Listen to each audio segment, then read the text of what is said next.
Hi, my name is Mia and welcome back to my YouTube channel and welcome to the very last Interrail video on my channel, at least for this year.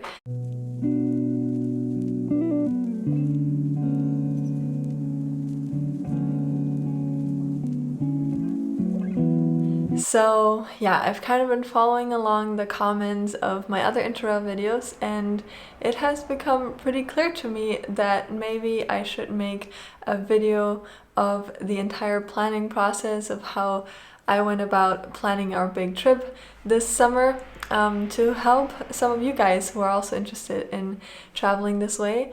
And so yeah, welcome to my 10 steps of planning your Interrail or Eurail trip. Now I'm gonna mention one thing right in the beginning. I've had a really hard time sorting it into one of the 10 steps, so I'll just mention it right now, and that is finance. Make sure that throughout the entire planning process you are aware of your financial means and the budget that you have available for this trip, as that will obviously determine the places and the length of your trip that you are able to go to. Now that we have finance out of the way, let's head right into number one, which is easy enough. Just figure out how much time you have available to do this trip, how much time you get off work or school, or just in general, how much time you want to spend traveling by train throughout Europe. Alright, and we're headed right to number two, which is for you to check out the Interrail website or the Eurail website and see what kind of ticket options they have available. And then you can kind of compare how much time you have available to the times that are offered for the different tickets. And now into step number three, which is the most fun in my opinion when it comes to the planning process, and that is to pull out a map and just mark every place that you really want to see and kind of just connect them in like a logical way. So it makes a neat circle or a neat line depending on whether you want to fly at all during your trip or not. And that leads me to step number four, which is the longest step out of all of them. And that is to pull out your Interrail app.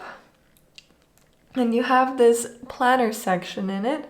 And you can just type in the trip that you have just planned out for yourself into the planner section and save it to My Trip. Now at this point you might notice that your trip doesn't quite work out the way you had intended for it to go, so you might have to reroute and replan a little bit because some cities and countries are not as well connected as others, especially when it comes to the most eastern countries within Europe, which we had originally intended to see, but it was just way too complicated, so we ended up changing our route beforehand quite a bit. So yeah, just repeat that process until you have a solid plan and you basically have your entire trip laid out in the My Trip section of the app, which is right here in the middle, where you can view your trip, and they even put it in a nice little map for you. So this was our personal trip, and there you basically have a layout and overview of the plan that you have just made. Now that you have your entire trip planned out, you know how much time you're going to be spending, you know where you're going to go, and you've already checked out the Interrail website to see which ticket best fits your needs. Now it is time to finally buy your ticket. Now on to step number 7. You have now bought your ticket, and now I would recommend you to check again in the My Trip section of the Interrail app to check out which train connections require reservations and to just go ahead and make those reservations already, at least for the most popular lines. For example, the Eurostar going from London to Paris can sell out months and months in advance, so make sure you book those reservations right away to have your transportation all sorted out. And on to number 8.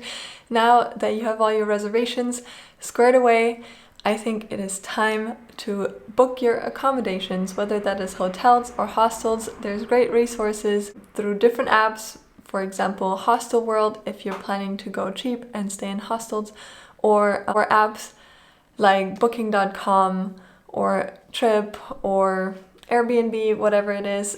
Those are all great resources.